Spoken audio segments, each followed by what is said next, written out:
Good morning. I guess we're stuck with this one, so apologies. But hopefully this will continue not to work, and then I can put it away, and I won't have to have two hands going. My name's Adam Smith, and I am president of your church council. No. Don't be too intimidated by this lofty title. It generally goes to the person that failed to show up at the meeting. But on church council, we discuss a bunch of things. And generally, they fall into two categories. Things that are really small, like not trivial, but small. You know, worship team wants to buy some felt, or, you know, how's the temperature in the sanctuary, that kind of stuff. Or we talk about really big things. Things like the annual budget, or if we're going to undertake some kind of major renovation. Those are the kind of things that come to council. One thing we don't deal with is complaints, so just send those directly to Michael. And so this year, when we started council, we started talking a little bit about identity. And we're doing it because we're thinking about, one of the big things we're thinking about, is what is this church going to look like in 5 or 10 years? What's our direction? What kind of plans we need to make? Where are we going? And I think in order to have that conversation, you need to start with the conversation of, well, you know, who are we? Who are we as a church? Now, Michael had come up with the tagline, "That Church," several years ago. And, you know, we have our website is thatchurch.us. So I kind of started thinking about it in the context of what church? What church are we, and what are we trying to do? I'm from a kind of a corporate background. I'm a business major and a finance lawyer, and so I've kind of done several corporate retreat discussions on mission statements. There's mission statements in our current Constitution. We kind of use the word mission a little differently in a religious organization as we do in the corporate world. But a mission statement really just is a short, it's relatively abbreviated statement of who you are. It reflects to other people who you are and helps you kind of define your role so that when you're making decisions, you can make better decisions understanding those kind of basic structures. And I thought of this in the context of what Michael has been doing, what Michael always does. We've been talking for years about who we are one way or the other. You'll remember, maybe a year ago, we started talking about creating communities beyond belief. And we talked about what kind of beliefs were close to us and we needed to hang on to, and what maybe we could abandon. They weren't really part of the core of who we were. And last Sunday, Michael spoke about the 7 words. And it was really kind of cool because we all kind of threw in what we thought 7 words kind of summed up our faith, maybe summed up our philosophy on life, that kind of stuff. And I created a word cloud. You know what those are? I'm coming down here because I want to see if this works if I'm closer, although it probably won't. Did I do that or did you do that? All right, let's see. I created a word cloud of our 7 words. And this should not, I don't think, be all that surprising. Love is up there, obviously, God, Jesus.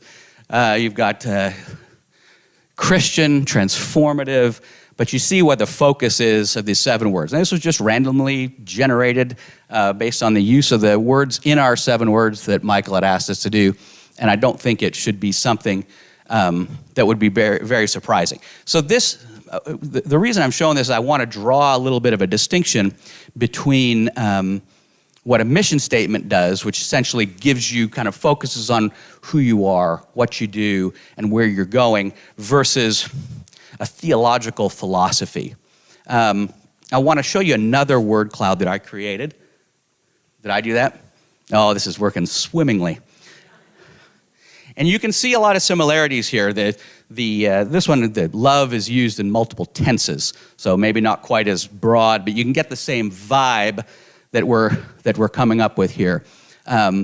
If I had shown you this word cloud and said this was our 7 words, you'd probably say, yeah, that makes sense. That looks good. We got love is very prominent, and God, and think, wow, that's real awesome.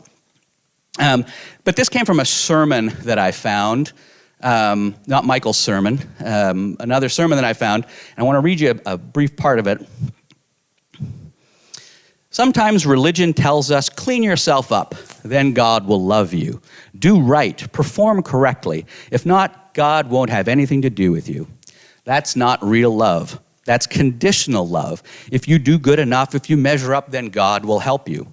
Real love is not about your performance, what you do or don't do. It's about what God has already done. It's not based on how much you love God. It's based on how much God loves you. Remember, real love is not about your love for God. It's recognizing the great love God has for you. And if you'll do this, I believe and declare you're going to live confident, secure, overcoming obstacles, rising higher, and becoming everything God has created for you to be. It was really good. I really liked it. It would not be surprising to hear those words come from Michael. He said some things similar to that last week when we spoke about extravagant grace and talking about how much God cares for you. But it's not Michael that preached this sermon. It came from a guy named Joel Osteen. Have you heard of him? Do you know Joel? Joel Osteen speaks at the Lakewood or Lakeland, I can't remember. The Lakewood Church in Houston, Texas. It's an auditorium that seats around 17,000 people, and his sermons are telecast and broadcast to millions across the world. During the pandemic, when he was solely online, one of his online distributors counted that his sermon was watched by more than 4.6 million people. He preaches on what is called the prosperity gospel, or the theory that pious Christians will reap financial rewards. And it certainly worked for him, as his net worth is estimated at over $100 million. So while Joel may love people just as sincerely as Michael, and the good people of the Lakewood community or Lakewood Church may hear a message of love for Jesus just as passionately as we do here at Southwood, I think it'd be safe to say that church is not the same as that church. And if we define ourselves only by words of love, God, Jesus, and compassion, which are wonderful words, but if we define ourselves solely by that, we may not be able to adequately convey the differences between us. Or worse, those who hear about us, see us, or come in contact with us may not understand that there is any difference at all. So what church are we?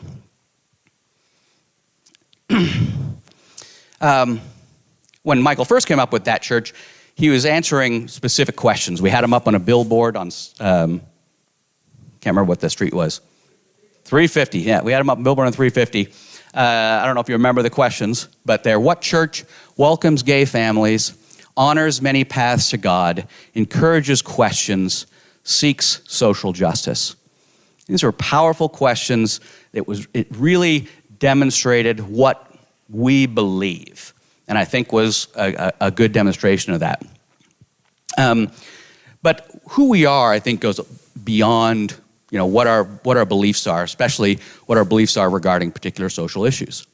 I think at once it's more complicated than that, and other times it's more simple than that. And a mission statement, going through it from a corporate consultancy standpoint, kind of helps draw some of those things out. So I've been doing this in my own mind for the past 6 months. And I just want to share with you where I'm at. But ultimately, it starts with 3 questions. What are we? Who are we for? And what makes us different? And I say, some of these are easy, some of these are difficult. What are we? What are we here at Southwood? Well, we are a church. I think that's important. We're not a social club. We are not a service group. But we are a church that has a meaning, and I think people should know that that's who we are. But we're not just a church, because Lakewood Church is also a church. but we are a community church. What is a community church? You may be surprised to know that most churches, physical buildings, church buildings in the United States, by far, are small churches that can hold like this kind of crowd, 100 people. But most people, by far, in the United States, go to churches that are more than 350 members. The bulk of the people go to big churches, even though by far the bulk of churches are small churches. While there are about 175,000 churches in the United States defined as this small church, less than 100, fewer people attend than people over 1,000. So there's less people in small churches than there are in 1,000 churches, 1,000+ churches. Most members of these mega churches have left community churches. So people generally aren't kind of born into a mega church. They started in a church like this and moved over. And studies show that members of smaller churches volunteer more and give more money than those in larger churches. Community churches, I think what sets them apart in the biggest way from the mega churches is it's more difficult to be a passive member of a community church. Community churches are participatory. You need to be involved to the extent that you are able. And this is kind of by design. We don't have second pastor, an assistant to the assistant pastor. If Mac doesn't show up one day, we don't have the backup guitarist stand up and do our stuff. We have to be involved because there's not that many of us. So why then do people that leave the smaller churches to go to bigger churches? I mean, sometimes it is because of that. They're tired of participating, they get burned out. But most of the time, it's because they've been burned by the small churches. Because one of the downsides of small churches are we're intimate, we know each other, and so if someone doesn't fit in or someone gets a little ostracized or offended, it can be difficult to continue in that environment where it may be easier to disappear in a big church. And so something to remember about what it is to be community churches. And unlike other community churches, we are also, we're an open, welcoming community church. So these people that may have been burned by small churches, we try to avoid that here. We try to make this a church for people who might not fit in elsewhere by being open and welcoming. I think we all know what these words mean, although each one of these words carries more weight and has more depth than what's up here, but it's a place that we can have an understanding of what we are. We are a community church that is open and welcoming. So then who are we for? The problem with the word welcome is that every church will tell you they're welcoming. You go to any church and rarely will they say, no, they're not welcome here. We know what welcome means. We have a different interpretation of welcome. But I think it's important to distinguish between welcoming and being comfortable. One of the things when we go through the open and affirming process is not just to say, we've decided we're okay with gay families and then just move on. We publicize it. We put flags out front so that people know. It's something that is an active thing. And the reason we have affirming is because we're not just open, we're not just welcoming, but we affirm that people of our LGBT community in ways that a regular church who would say, sure, if they want to come, they can come. It's a different kind of thing. But on the flip side, I would like to think there are some people who would not be very comfortable here, who we would not affirm here. Probably most people would not be as comfortable here. If you're looking for a community church and you are the average person in Jackson County, Missouri, or in Raytown, Missouri, more specifically, you probably wouldn't be, and I don't think we would want them to necessarily be comfortable here. And that doesn't mean because they're bad people or we think they're bad people. It's just they would walk in and either see what we are and walk out, or spend 5 minutes listening to Michael and then understand this is not the church for them. So who are we for? Who is welcome here? Well, obviously Christians, right? While we do honor many paths to God, we identify as Christians. We follow Christian traditions. We celebrate Christian traditions. We kind of affirm the New Testament portion of the Bible, and we find our example in Jesus Christ. This is not, I don't think, controversial. But, again, there are a lot of Christians, and Christianity means something different to all sorts of people. So what kind of Christians are we talking about? Well, as we kind of went through, I talked about a little bit, displaced Christians are a big one. We talked about how people leave small churches because they don't feel welcome, and sometimes they feel more welcome at the non-denominational big church. But for those who like a community church and want to be a part of that, but are not necessarily welcomed in their own small community church, this is a good place for those people. And I think we can all agree that they are welcome here. The other kind of type of Christian that I wanted to point out would be, maybe you'd understand them as progressive Christians. However, when the young people in the council admonished me that this word is no longer in favor, which was good because it led me down a road of trying to think of what's an alternative.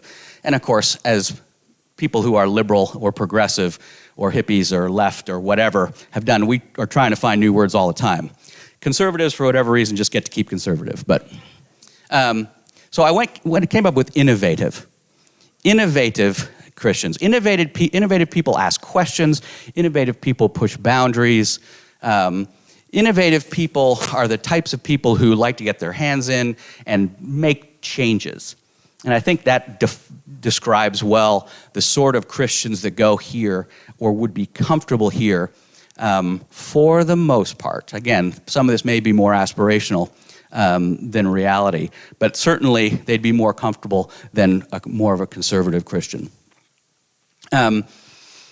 Innovators are not the sort of people that would be on the third tier of the Lakewood Church, bopping their heads to the praise band and then filing out to have lunch at the Olive Garden. That's not what the innovator, not that there's anything wrong with those people, it's just not who we are.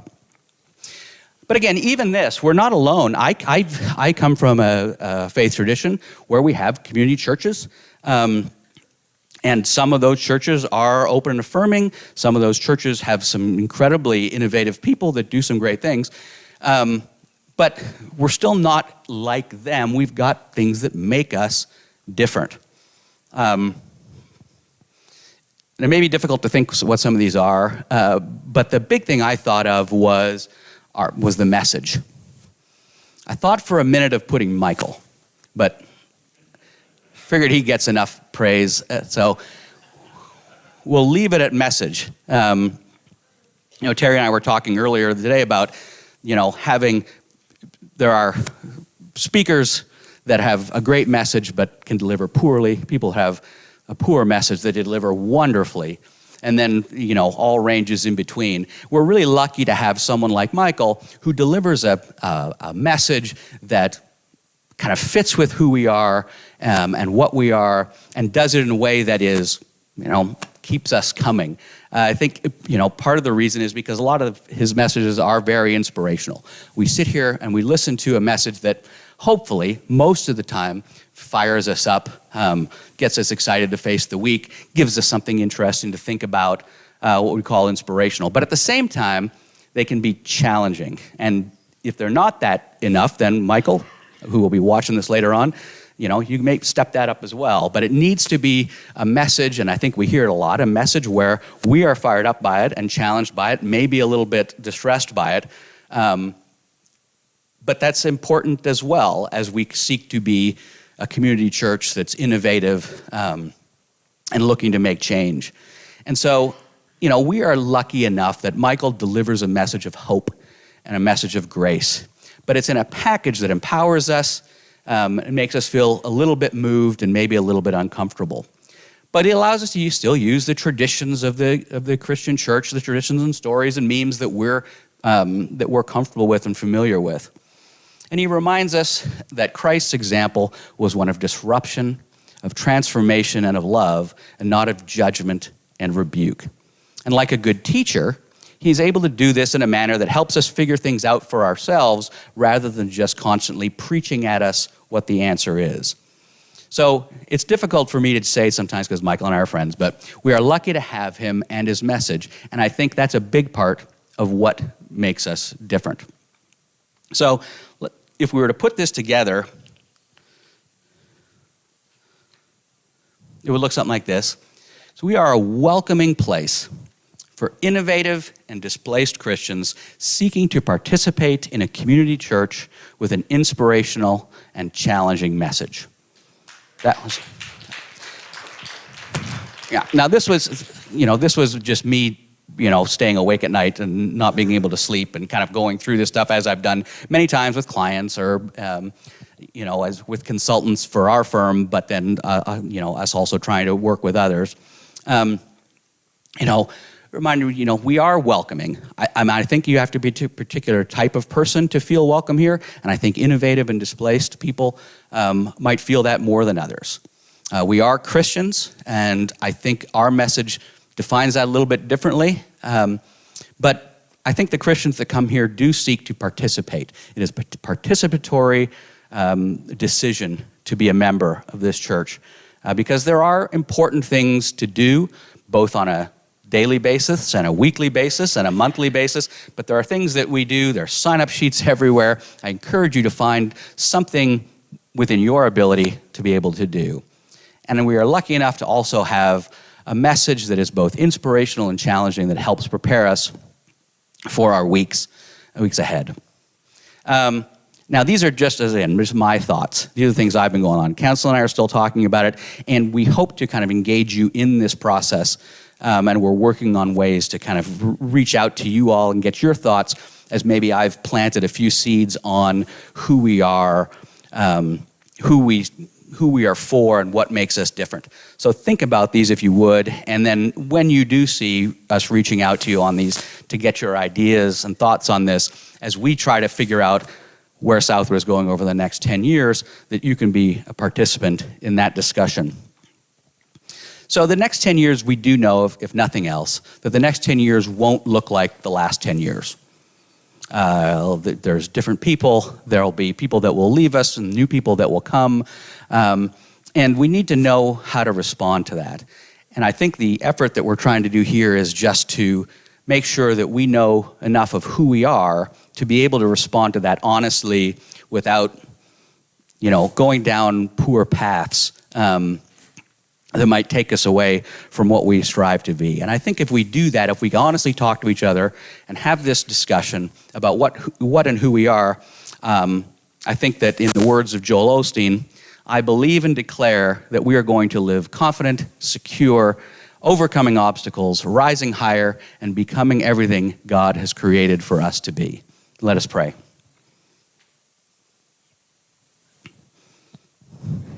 Creator God, as we strive to live your dream, let us be confident and aware of who we are and what our role is in that process so that we might be better visionaries, better partners, better neighbors, and a better community of love that extends beyond these walls and throughout all those that we may have contact with, that we may be a reflection of you, a reflection of Jesus, and the best that you want us to be. Amen. Please rise.